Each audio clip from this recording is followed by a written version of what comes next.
राधे राधे भक्तों, जय श्री कृष्णा। राधा अष्टमी पर पढ़े यह व्रत कथा भगवान सदाशिव ने नारद जी को सुनाई। राधा रानी की जन्म कथा। राधा अष्टमी की कथा के बारे में ब्रह्मवैवर्त पुराण में वर्णन है। नारद जी ने भगवान सदाशिव राधा अष्टमी की कथा और राधा जी के पूजन का विधान पूछा था। तब भगवान सदाशिव ने राधा जी की जन्म कथा और पूजा विधि सुनाई थी। इस साल 31 अगस्त को राधा अष्टमी के दिन पूजा के समय राधा अष्टमी की कथा जरूर सुननी चाहिए। राधा अष्टमी का पावन पर्व हर साल भाद्रपद शुक्ल पक्ष की अष्टमी तिथि को मनाते हैं। इस दिन भगवान श्री कृष्ण को प्राणेश्वरी राधा रानी का जन्म हुआ था। इस साल राधा अष्टमी 31 अगस्त रविवार को है। राधा अष्टमी के दिन लोग श्री वृंदावनेश्वरी यानी राधा जी की पूजा करते हैं और व्रत रखते हैं। इस दिन राधा रानी के नाम स्मरण से भगवान श्री कृष्ण का भी आशीर्वाद मिलता है। जिन पर श्री जी की और भगवान श्री कृष्ण की कृपा हो जाती है, उसका जन्म धन्य हो जाता है और पाप मुक्त होकर परम गति को प्राप्त होता है। राधा अष्टमी पर पूजा का समय राधा अष्टमी व्रत कथा जरूर सुननी चाहिए। इस कथा को भगवान सदाशिव ने नारद जी को सुनाई थी, जिसमें राधा जी के जन्म कहानी और पूजा की विधि बताई गई है।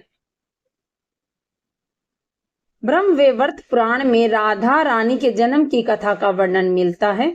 एक बार नारद जी ने भगवान सदाशिव से पूछा कि आप मुझे राधा जी के बारे में बताएं कि वह कौन है। वे लक्ष्मी है या देव पत्नी है, महालक्ष्मी है या सरस्वती है, या फिर देव कन्या है, या किसी मुनि की कन्या है।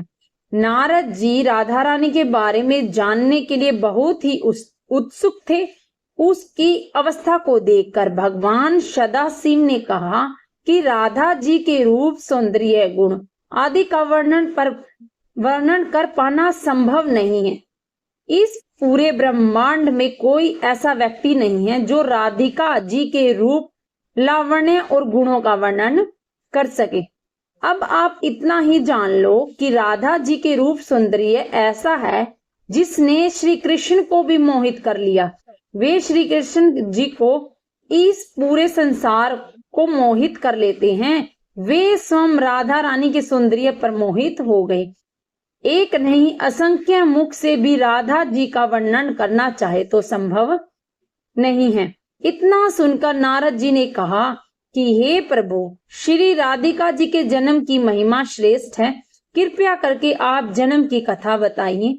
आप मुझ पर उपकार करके राधा अष्टमी के विषय में मुझे बताइए। उनकी पूजा कैसे की जाती है, उनका ध्यान कैसे करना चाहिए, इन सब बारे में बताइए। तब भगवान सदाशिव ने बताया कि राधा वृषभानुपुरी की एक उदार व्यक्ति थे। उसका कुल महान था। वे सभी शास्त्रों के ज्ञानी थे। उनके पास 8 सिद्धियां थीं। उनके पास किसी भी वस्तु की कमी नहीं थी। वे भगवान श्री कृष्ण की आराधना करते थे और उसकी पत्नी का नाम श्री कार्तिदा था। वे भी महान राजकुल की में पैदा हुई थी। वे स्वयं महालक्ष्मी स्वरूपा थी, जो एक महापतिव्रता भी थी।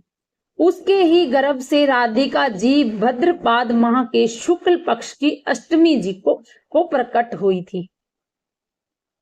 भगवान सदाशिव ने नारद जी को जन्म कथा के बाद राधा अष्टमी के बारे में बताया। राधा अष्टमी के दिन व्यक्ति को व्रत रखना चाहिए। राधा कृष्ण के मंदिर में एक सुंदर मंडप बनाए, उसे ध्वजा, फूल माला, नए वस्त्र, पताका, तोरण आदि से सजाएं।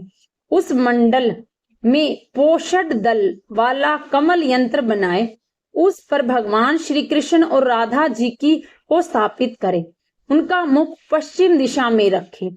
उसके बाद उनका ध्यान करके पूजा सामग्री से विधि पूर्वक पूजा करें।